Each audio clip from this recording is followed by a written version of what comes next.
Scareglow, Evil Ghost Serving Skeletor, was released on November 2009 in the Masters of the Universe Classics line.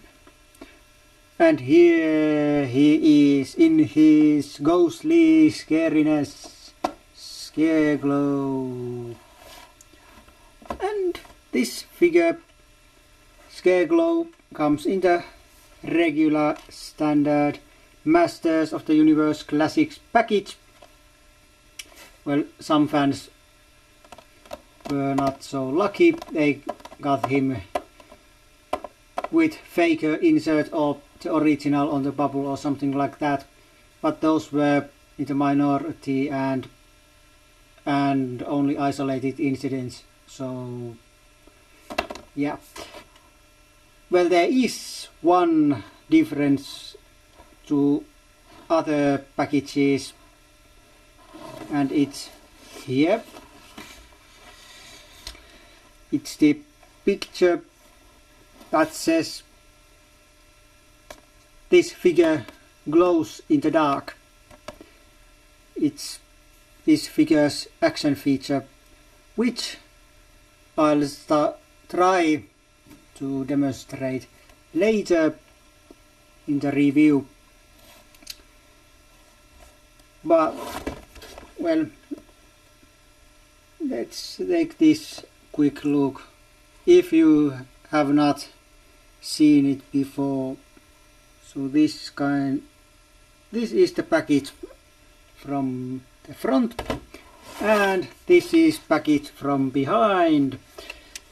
So here you can see some past already released figures, and some of them, these two, have been reissued once or twice already, and some have not. And here's Scareglow's bio.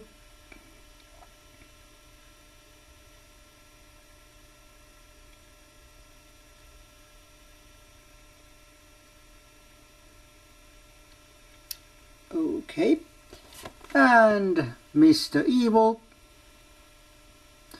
and his brainwashing attempts. Yeah,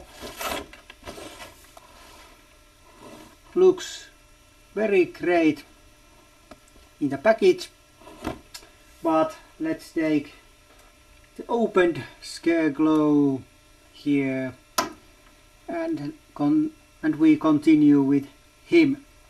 So this package goes away, and this figure becomes our new star. Okay, so here you can see Scareglow without his accessories.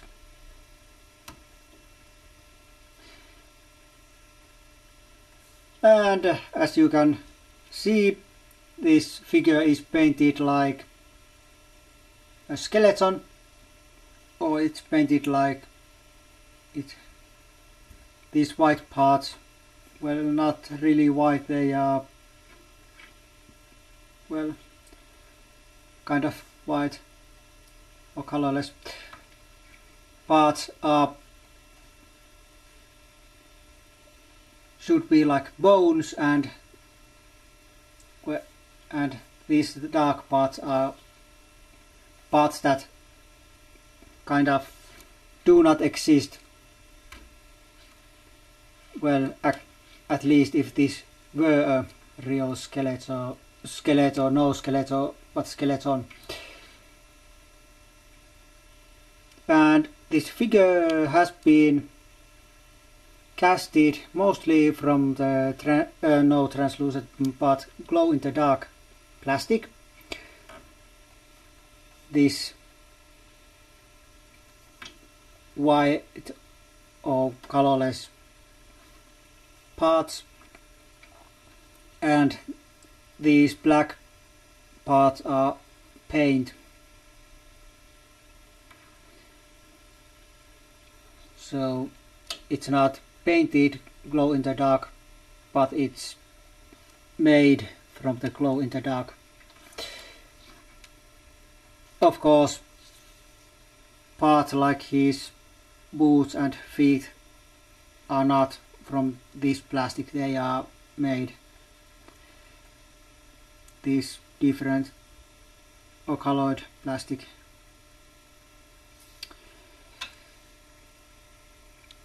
Other than nice looking belt and loincloth and his skeleton details of these things, this figure does not have much details on it. Well, his head or face is kind of nice looking. Well, not nice looking, kind of scary looking. And if you can see, red eyes with yellow pupils.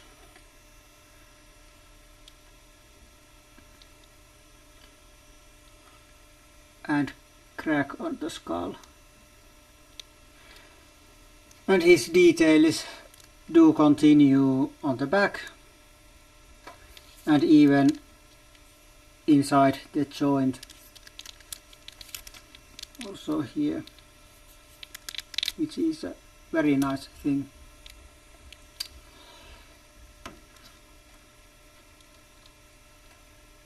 So those were the details. So let's go to his joints. So here's wrist, elbow, bicep, shoulder, of course head goes around, not up but down, yes, and this midsection hinge joint and his twist,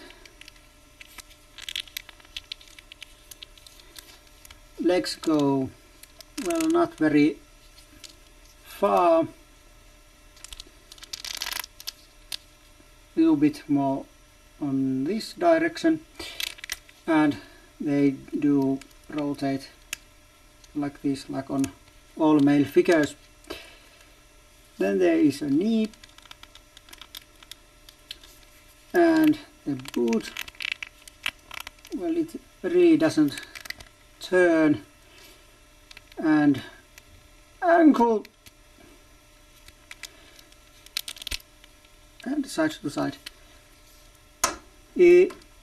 This figure has the most tight, well, this figure has the tightest joints from all my figures. Very, very tight joints. Some are almost too tight to move. Namely the ankles and these boots,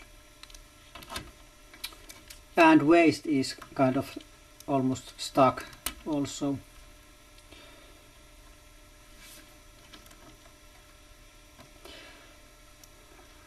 But yeah, let's take out his accessories, and first of them is his only clothing.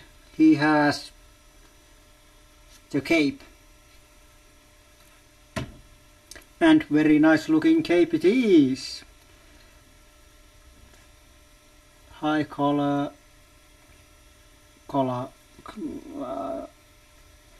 and nice thing, and well,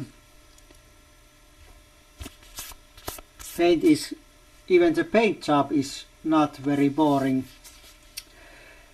It has very nice kind of, it has wear and tear on it. It looks kind of old and very used, especially on the lower part here. It even has some holes on it, and it has very nice translucentness effect. Dark purple lightens and goes translucent. Very, very nice.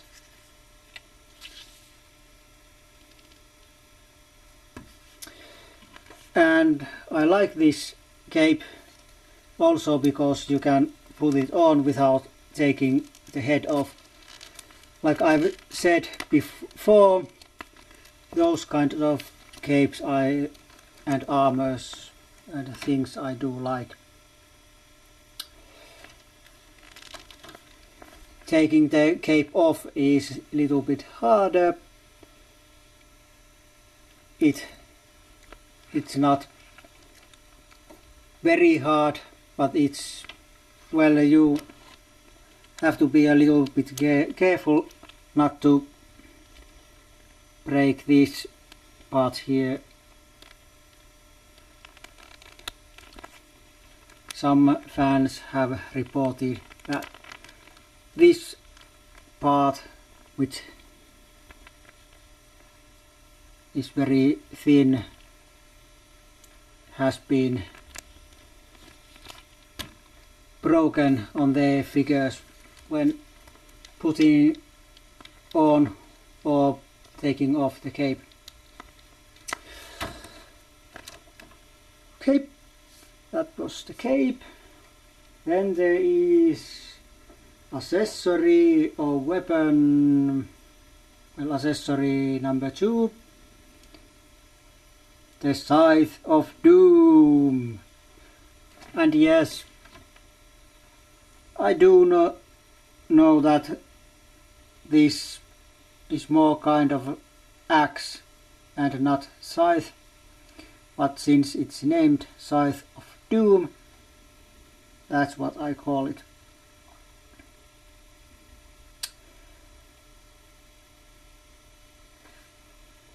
Not very great details on this weapon, at least not on the handle part, and top part is kind of lacking details also.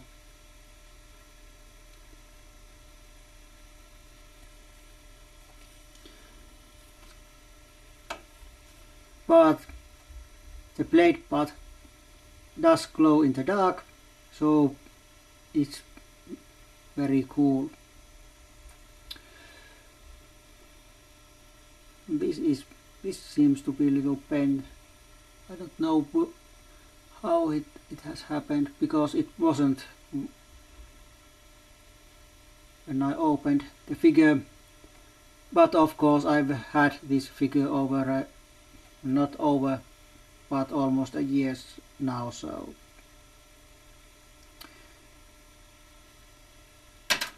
okay.